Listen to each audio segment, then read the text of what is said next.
नमस्कार। प्रस्तुत है आज का चिंतन। एक राजा वृद्ध हो गए। उन्होंने अपने 3 पुत्रों में से एक को उत्तराधिकारी चुनने हेतु परीक्षा लेने का विचार किया। तीनों पुत्रों को बुलाकर एक एक मुद्रा दी और कहा कि इससे अपने कमरे को पूरा भरना है। पहले पुत्र ने उस धन से अपना कमरा कचरे से भरवा दिया। दूसरे पुत्र ने उस धन से कमरा घास फूस से भरवा दिया।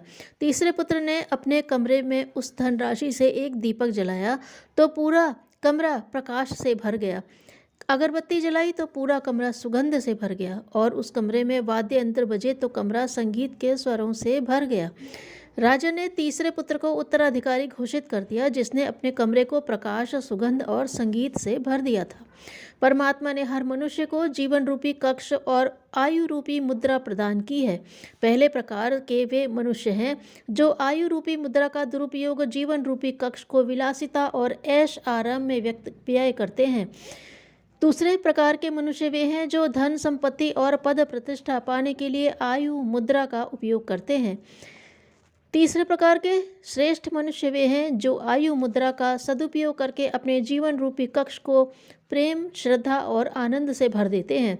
प्रेम का प्रकाश, श्रद्धा की सुगंध और आनंद का संगीत ही है जो मनुष्य को ईश्वर का प्रिय पात्र और उत्तराधिकारी बनाता है। धन, संपत्ति, पद, प्रतिष्ठा और विलासिता अनित्य हैं, नश्वर हैं, क्षणिक हैं। प्रेम, श्रद्धा और आनंद नित्य, सनातन और स्थायी हैं। इन्हीं से आत्मा का विकास होता है और आत्मा का श्रृंगार होता है। अवश्य ही जीवन नश्वर है, क्षणभंगुर है, लेकिन इसकी गरिमा बहुत ऊंची है। इस जीवन की गरिमा को समझकर इसका सदुपयोग करके ही हम परमात्मा के राज्य में प्रवेश करने के अधिकारी बनते हैं।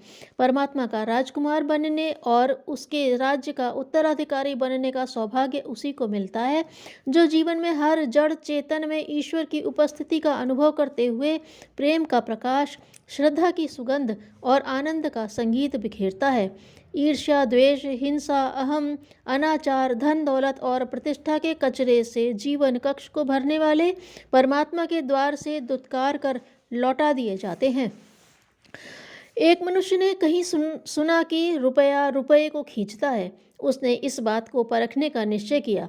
सरकारी खजाने में रुपये का ढेर लगा था। वहीं खड़ा होकर वह अपना रुपया दिखाने लगा ताकि ढेर वाला रुपये निकलकर खींचकर उसके पास चले आए।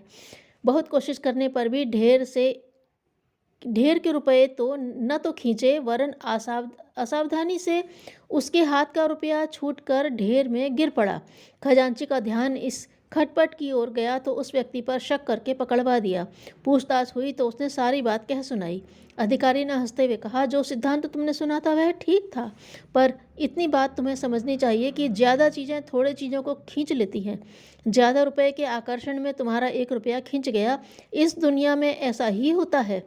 बुराई या अच्छाई की शक्तियों में से जब भी बढ़ी चढ़ी होती हैं, तब विरोधी विचार के लोग भी बहुमत के प्रवाह में बहने लगते हैं।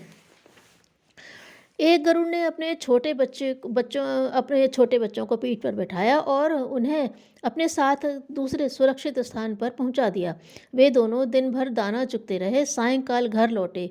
यह क्रम बहुत दिन चला। कुछ दिन बाद बच्चे बड़े हुए तो गरुड़ बोला, बच्चों, अब तुम बड़े हो गए हो, अपने पंखों से स्वयं उड़ने की कोशिश करो। पर बच्चों ने उसकी बात पर ध्यान न दिया। वे आपस में चुपचाप से बातें करने लगे। पिताजी हमें पीठ पर बैठाकर सुरक्षा से ले ही जाते हैं, हम क्यों बेकार में मेहनत करें। गरुड़ बच्चों की इस दुर्बलता को बड़ी सावधानी से देखता रहा। एक दिन जब वे आकाश में उड़ रहे थे, तब धीरे से गरुड़ ने अपने पंख खींच लिए। बच्चे गिरने लगे। जब चेत आई तो पंख फड़फड़ाए। वे गिरते गिरते बचे। अब उन्होंने उड़ना सीखने की आवश्यकता अनुभव कर ली। सायंकाल बालकों ने माँ से कहा, माँ, आज पंख न फड़फड़ाए होते तो पिताजी ने बीच में ही मार दिया होता। बच्चों की माँ हंसकर बोली, बेटे, जो अपने आप नहीं सीखते, स्वावलंबी नहीं बनते, उन्हें सिखाने समझाने का यही नियम है। बच्चों को माता पिता का सहारा छोड़कर धीरे धीरे अपने काम स्वयं करने की आदत डालनी चाहिए। इसी में उनकी भलाई है। एक गांव में 2 युवक रहते थे। दोनों में बड़ी दोस्ती थी। जहाँ जाते साथ साथ जाते। एक बार दोनों एक धनी व्यक्ति के साथ उसके ससुराल गए। किसी धनी व्यक्ति के साथ रहने का यह पहला अवसर था, सो वे धनी मित्र के प्रत्येक कार्य को ध्यान से देखते रहे। गर्मियों के दिन थे। रात में उनके मित्र के लिए सोने की व्यवस्था खुले स्थान पर की गई। काफ़ी ठंडक बनी रही। उसके लिए वहाँ चारों ओर जल छिड़का गया। रात को ओढ़ने के लिए एक बहुत हल्की मलमल की चादर दी गई। अन्य दोनों युवकों ने इतना ही जाना कि इस तरह का रहन सहन बड़प्पन की बात है। कुछ दिनों बाद उन्हें भी अपनी अपनी ससुराल जाने का अवसर मिला, पर उन दिनों बहुत ठंड पड़ रही थी। जाड़े के दिन थे, नकल तो नकल ही है। दोनों ने अपना बड़प्पन जताने के लिए बिस्तर खुले आकाश के नीचे लगवाया और ओढ़ने के लिए कुल एक एक चादर ली, वह भी पतली। रात में पाला पड़ गया, सो दोनों को निमोनिया हो गया। चिकित्सा कराई गई, तब कठिनाई से जान बची। उचित और अनुचित का विचार किए बिना जो औरों की नकल करता है, वह मूर्ख संकट में ही पड़ता है, जैसे वे दोनों युवक। जीवन शैली के 3 आधार हैं: चिंतन, चरित्र और व्यवहार। अपनी बड़ाई करने से बचिए, वरना लोग आपसे कतराने लगेंगे। यदि जीवन को संभाल लिया जाए तो देश एवं विश्व को संभाला जा सकता है। धन्यवाद।